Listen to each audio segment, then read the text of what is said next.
It's Tanner. My greatest shame is that Thomas Shapiro, who may or may not exist, supposedly, if you read his IMDb, cut his teeth as a compositor back in like some space movie in 2013. I have a lot of things to say about that. There's a lot of connections. So, that 2013 movie called Dark Space, right? Right. That shares like at least a 50 to 80% crew with this movie. Oh, no. The director of that movie, his name is Emmett Callanan. Emmett Callanan? Yeah. Emmett Callanan in this movie is credited as Best Boy's best friend. Okay. I don't know what the fuck that means. Best Boy's best friend. But what's more interesting is that there's another person in this movie named Tom Callanan, who I'm pretty sure is Emmett's dad, and he plays Odin. Oh, is that why they had big, silly fat man as Odin? Yeah.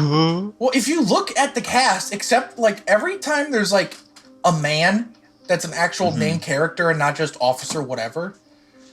Like seriously, looking at the crew, looking at the cast, it's like 70% shared between this and that fucking Dark Space movie. Oh, good. Which Guess caused what we're me watching next. Well, that led me to look into the.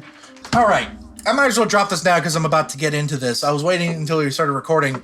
I am about 80% sure that these movies and the fact that it's released twice is a money laundering scheme. Oh, you think? I am 80% sure. No, I have actual reason to believe it's a money laundering scheme because the other movie. So first off, I tried to look at the distributor for the Thor movies, right? I can't find them fucking anywhere on the internet. The only references to their existence is that they're distributors of this movie. But that Dark Space movie, that has a different distributor called Phase 4 Films.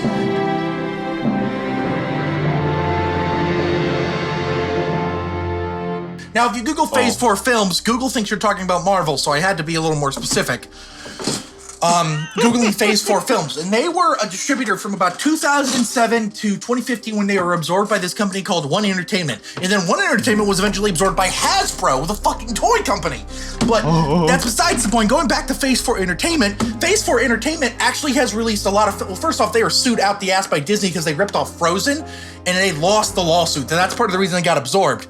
But there's another Phase 4 film that some of you may be familiar about. Are you aware of a movie called A Talking Cat? Yes! Distributed by Phase 4 Entertainment. Or Phase 4 Films. It's the same fucking distributor. And I'm pretty sure that movie was a money laundering scheme too. And there's so much crew overlap. But there's something specific about the Thor movies because, like I said, it shares like 80% of the crew with that Dark Space movie that is distributed by Phase 4 Entertainment. But this one is distributed under a production company, a distribution label that only distributed these movies. Even though it shares, like, essentially the same cast and crew. Oh, good. They created a completely different name in order to distribute this movie. Maybe they're trying to get past their money laundering backstory. This is the company's rising back up, Tanner. You're just tearing them down. It's... I should have known something was sketchy when that Invincible logo played before the movie and it used the 2001 theme.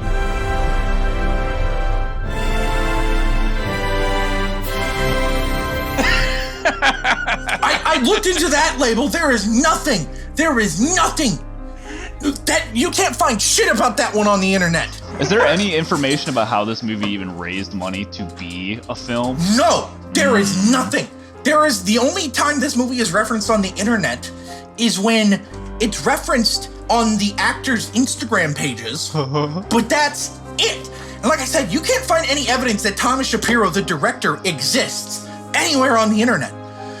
I can't find a photograph of him. I can't find out he exists. Allegedly, this movie won an award at a film festival. I looked into that film festival. I can't find any evidence that film festival exists. And yet somehow it's on IMDb. Do you know how hard it is to get a film festival on IMDb? You have to have years of proof in order to get on IMDb, and yet I can't find any evidence that film festival exists. That film festival, however, happens to take place at a naval base. That's what that port, Hunter or whatever, that's a naval port. for the United States Navy.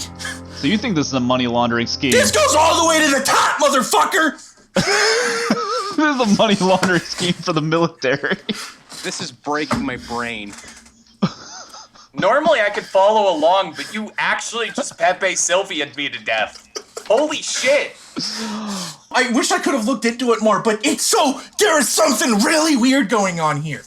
Or how about the fact that half the cast that I can find have retired from acting since this movie? Half of it. I don't blame them. Like half of them. The lead actress who plays Freya, she's retired from the industry and became a life coach. She has links to her social medias on her website, but they've all been deleted. Because this movie was the payout, so she could not have to do acting anymore and be a life coach instead. Doesn't add up! She seems like she'd be a really good life coach. Yeah, I think so. I think she'd be a really good life coach. Anyway, back to the actual content of the movie.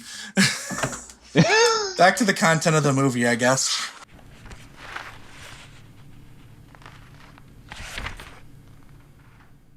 slid my ticket across the table and I said, "Sorry guys, I gotta see about a girl."